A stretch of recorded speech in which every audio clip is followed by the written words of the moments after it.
शब्द के चार गो बेटा, शब्द के चार गो बेटा कौन कौन? स्रोत, निर्माण, प्रयोग और रूप। शब्द के जो बेटा है उत्पत्ति, ओकरो चार गो बेटा कौन कौन? चार गो बेटा कौन कौन? चार गो बेटा देशज, विदेशज, तत्सम, तद्भव। सबसे पहला बेटा तत्सम, दूसरा बेटा तद्भव, तीसरा बेटा देशज, चौथा बेटा विदेशज। आइए आज हम लोग जानेंगे तत्सम किसको बोलते हैं, तद्भव किसको बोलते हैं, देशज किसको बोलते हैं, विदेशज किसको बोलते हैं। हमारे साथ जुड़े रहिए। हेलो दोस्तों, पिछले मैंने 2 वीडियो को अपलोड किया है जो पीछे जैसे बनाते आ रहा था उसे थोड़ा अलग हटके प्रयास किया है। उम्मीद करते हैं आपको दोनों वीडियो बहुत पसंद आएंगे। हाँ, वीडियो क्वालिटी मैं मेंटेन नहीं कर पा रहा हूँ क्योंकि मेरे पास में उतनी सुविधा अभी है नहीं, परंतु मैं कोशिश करता हूँ कि नॉलेज के मामले में मेंटेन कर पाऊँ और आपके लिए कुछ आपको बता पाऊँ। आज मैं तीसरे वीडियो को लेकर आया हूँ जो नए तरीके से है। उम्मीद करते हैं आप लोग को अच्छा लगेगा। ये जो वीडियो है ये हिंदी ग्रामर का ही है। ये वीडियो है अब वर्ण खत्म करके, भाषा खत्म करके शब्द पे आ चुके हैं हम लोग, तो शब्द के बारे में ये वीडियो है। बड़ी आसानी से आप लोग को समझा देंगे, पता भी नहीं चलेगा, मजाक मजाक में पूरी नॉलेज मिलेगी। परंतु क्या बस मैं ही मेहनत करूँ? आप लोग नहीं कीजिएगा। एक भी सब्सक्राइब नहीं बढ़ता है, बड़े दिन हो गया बढ़े हुए, देखते रहते हैं गुटुर गुटुर गुटुर, बढ़ेगा नहीं, बढ़ता है। तो चलिए आज हम वीडियो को शुरू करते हैं। उससे पहले मैं बता दूं, जो लोग नेट जेआरएफ की तैयारी करते हैं, फॉर्म आ चुका है, फॉर्म डाल दीजिए। और यदि आप लोग चाहिएगा तो मैं पूरा हिंदी साहित्य जो आपको नहीं देखने को मिलेगा, खास करके फ्री में, वो मैं पूरा हिंदी साहित्य पढ़ाऊँगा, बताऊँगा और आप लोगों को उससे बहुत ही ज़्यादा मदद मिलेगा। लेकिन उसके लिए आप लोग सब्सक्राइब करके बताइए कि आप लोग को हिंदी साहित्य पढ़ना है, हिंदी ग्रामर पढ़ना है। हिंदी ग्रामर तो मैं वैसे ही पढ़ाते रहूँगा, आप बताएं ना बताएं, परंतु अगर हिंदी साहित्य पढ़ना है तो उसके लिए आपको कमेंट बॉक्स में बताना पड़ेगा ताकि मैं आपको हिंदी साहित्य बता पाऊँ। चलिए वीडियो में बढ़ते हैं आगे। आज का जो मेरा टॉपिक है वो है हिंदी की शब्द व्यवस्था। हिंदी की जो शब्द व्यवस्था है ये मुख्य रूप से चार आधारों पर बांटा गया है। क्या है? ध्वनियों का वह समूह जो शब्द कहलाता है जिसका कोई सार्थक अर्थ हो। जिसका कोई सार्थक अर्थ नहीं हो उसको, जिसको हम लोग निरर्थक शब्द बोलते हैं, उसका कोई मतलब नहीं है। निरर्थक शब्द का कोई मतलब नहीं है मेरे दोस्त, मतलब उसी का जो सार्थक हो। तो सार्थक क्या है?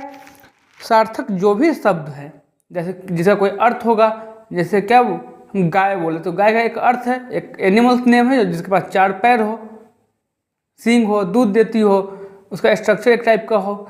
गाय सुनते ही हमारे दिमाग में एक शेप बनता है, क्या एक एनिमल का चित्रण होता है, जिससे इसका मतलब है कि ये क्या है, गाय जो है वो सार्थक शब्द है। ठीक है। लेकिन पानी वानी बोलते हैं, लोटा को ओटा बोलते हैं, ओटा का मेरे दिमाग में कोई चित्र नहीं बन रहा है, मतलब उसका कोई शब्द नहीं है।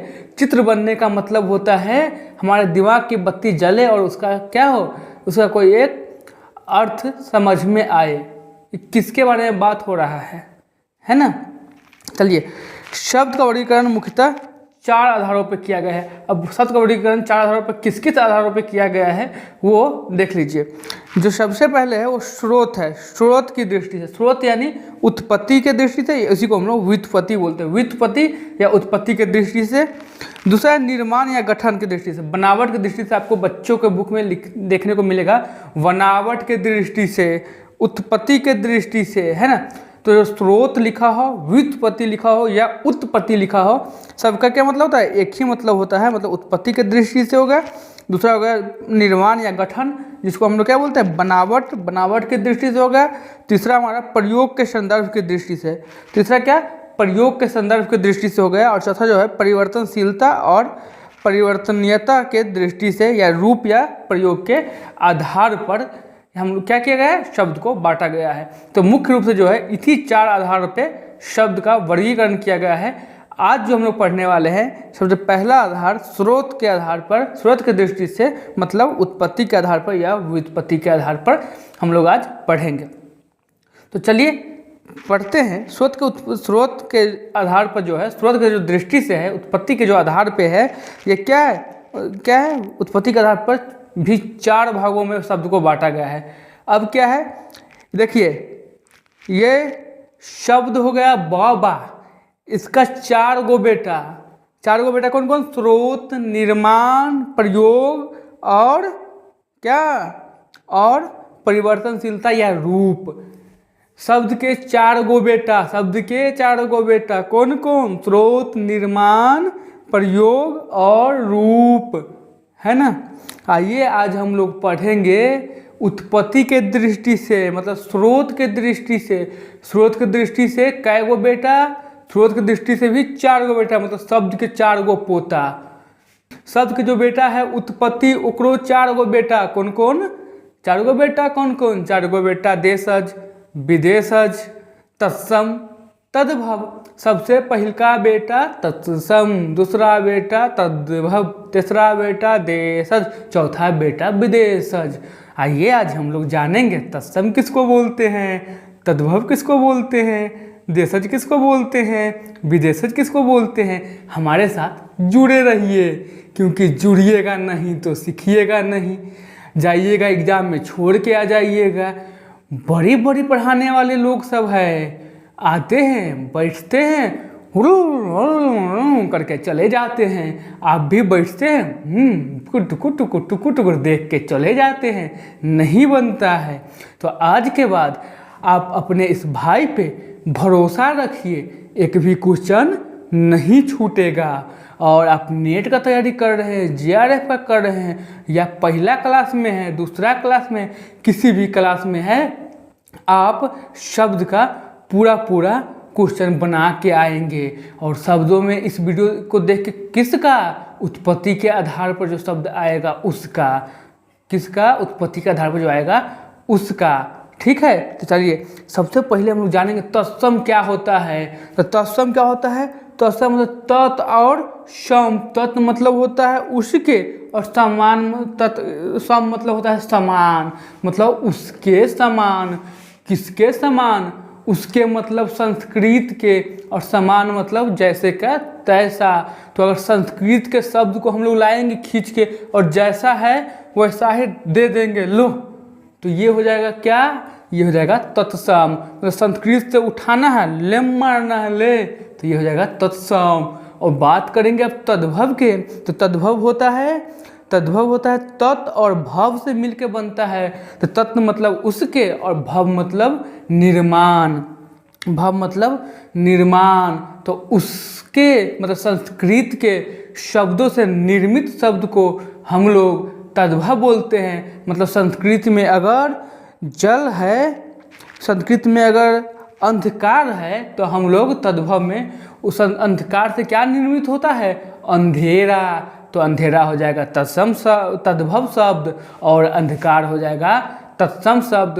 तो हम लोग हिंदी में अंधकार को क्या बोलते हैं? अंधेरा बोलते हैं। तो अंधेरा हमारा कौन सा? हमारा तद्भव शब्द, तद्भव शब्द।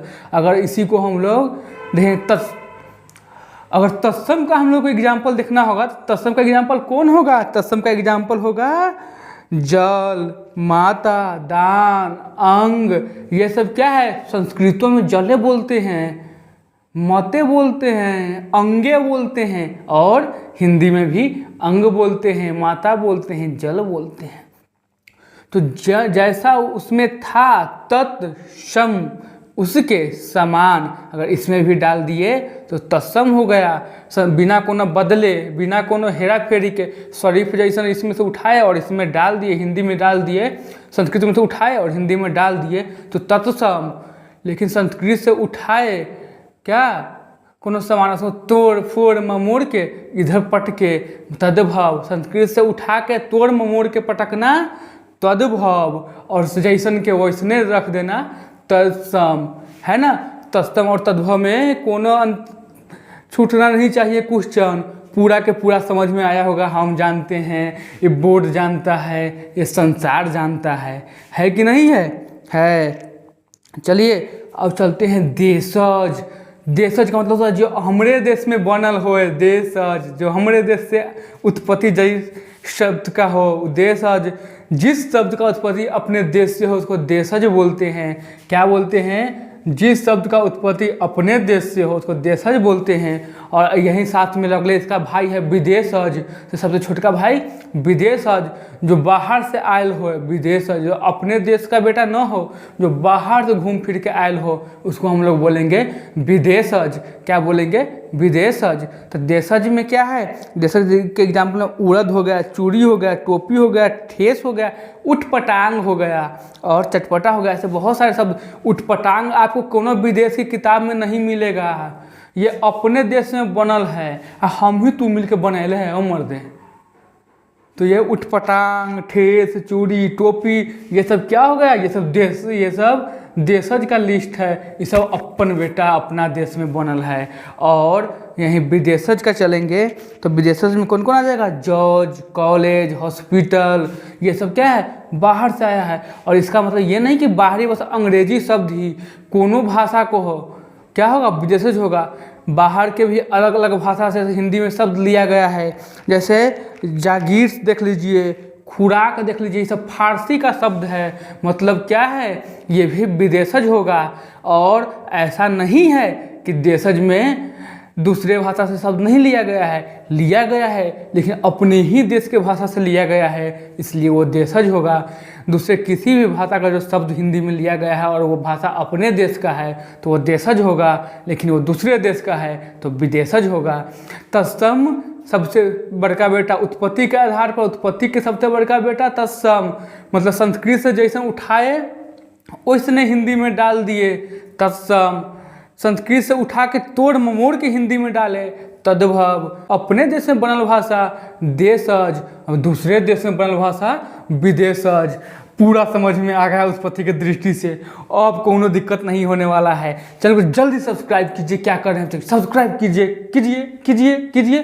फिर मिलते हैं अगले वीडियो में किसी अगले टॉपिक के साथ। तब तक जय हिंद, जय भारत, थैंक यू।